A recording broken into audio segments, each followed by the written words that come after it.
you should have received a program guide, and in that program guide gives you all the information about today's event. Our very own Carly King is going to act as moderator for us and for the workshops and events. And I'm very pleased to provide our updated local resource guide. We started this probably about 5 years ago, and this is our third revision of it. My name is Marlene Henkin. I'm Director of Operations for Senator Anthony Williams, and I'm here on his behalf. He has been to all our prior ones. He is with you in spirit and is a longtime supporter of kinship care issues. We try and keep adding resources that we think would be of value to you. And there are resources in here that range from behavioral health to clothing and food to health to legal issues. There's a whole lot of information in here and contact information that would be helpful for you in your role and for some general information.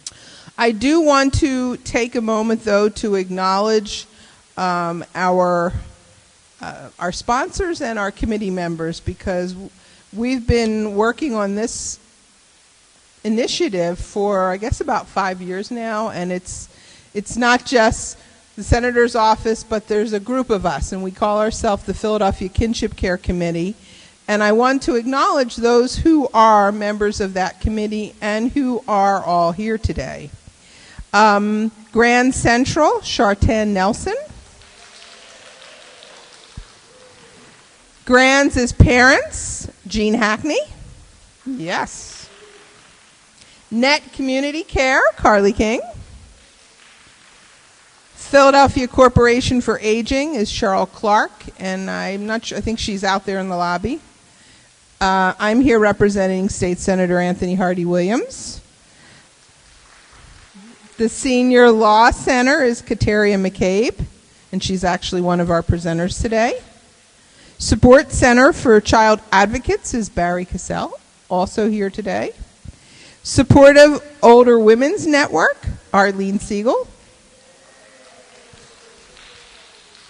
Temple Intergenerational Center is Alicia Williams, and she is with the children doing child care. And Turning Points for Children, which is Brenda Rich, Carla Thompson, and Adele Struble. And I need to acknowledge our sponsors. Our office, along with the entire committee that I just named, are hosting this event. But our major sponsors, without whom this would not be possible, are Turning Points for Children and the City of Philadelphia's Department of Human Services. And we thank them very much for not only their financial support, but for their participation in this event. Supporters also include Health Partners Foundation and Public Health Management Corporation, Cigna Health Spring, Northeast Treatment Center, Health Partners Plans, AmeriHealth Caritas, Pennsylvania Corporation for Aging, Uptown Entertainment Development Corporation, and Supportive Older Women's Network. I am excited that our program today has 4 main parts. After the welcome, we will have a presentation by Gary Williams with the Department of Human Services, who's going to share information about the new community umbrella agencies and how that works. And you will have an opportunity to ask questions, at the end of all of these presentations.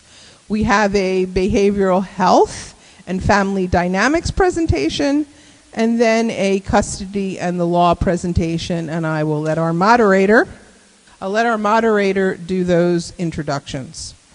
At the conclusion of the second workshop, we invite you to the hallways where resource tables will be set up at that time and then throughout lunch. We have lunch back in the cafeteria with a keynote speaker, our very own Representative Rosita Youngblood, who will share some of her kinship care experiences. And then the resource tables are available for you, until the program concludes.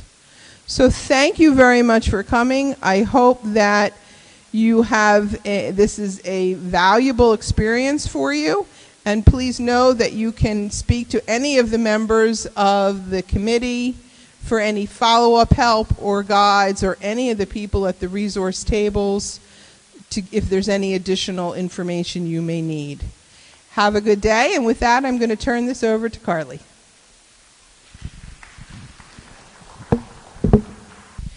Good morning, everyone. Thank you for joining us for our third biennial Kinship Care Conference. We welcome you this morning to West Philadelphia High School.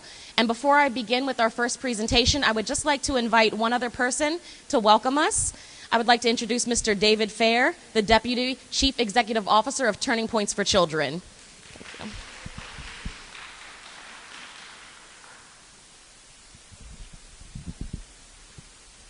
Good morning.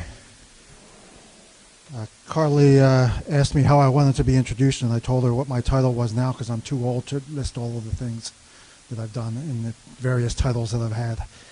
I'm very pleased to be here this morning to welcome you on behalf of Turning Points for Children and the other sponsors of this event. My first involvement really with kinship families happened in the mid-90s when we had a program that was providing mental health services, behavioral health services in South Philadelphia schools, specifically for the children of the children who were being raised by kinship caregivers. That was a highly successful program at the time and generated a number of other programs that we take for granted today. Grand Central came out of that initiative. There was a program called Raising Others' Children, which some of you might remember. The Grants' Parents started shortly after that project. So what I wanted to just take a minute to talk about was how far we've come or how far we haven't come since that time. The reality is that what we were hoping to start at that time was not just a creation of a system of social services for kinship caregivers, but we really wanted to start a movement on behalf of the people who are taking on the responsibility of taking care of the children of their relatives. Today, the estimate is that there are over 85,000 children in Philadelphia who are being raised by kinship caregivers. That's an enormous number of children, and those are the ones that we were able to count. There's many more that don't come into contact with the system in some way for us to be able to count them. And the work that's being done by the organizations who are trying to help kinship caregivers, the people who are in that manual that you've been given, is incredibly important work, but it's still far from what we need to see happening to support kinship caregivers in Philadelphia. So many of the social problems that we have today have to do with the fact that children are not able to be raised by their own families, their own parents rather, and that they get into trouble and they cause trouble for other people, and we create whole new systems and then try to take care of them once they've gotten into trouble. What is missing from the calculations that government bureaucrats make and foundation officials and other people who decide where the money should go for these kinds of services, what's missing is that they have a solution right in front of them. And that is the solution that the communities and the families themselves have come up with kinship caregivers being able to help those children when their biological parents, their original parents, are not able to do so. So I think we need to start thinking of ourselves less as a system of services and more as a movement to help Philadelphia raise its children better. And we're not going to soon get rid of the need for kinship caregivers. We're going to have parents that are unable to take care of their children, and their relatives are going to have to show up to do that. More and more that is happening, unfortunately. But we shouldn't be just trying to solve the problem so that we don't need grandparents and aunts and uncles and brothers and sisters to show up to be kinship caregivers. We have to recognize that the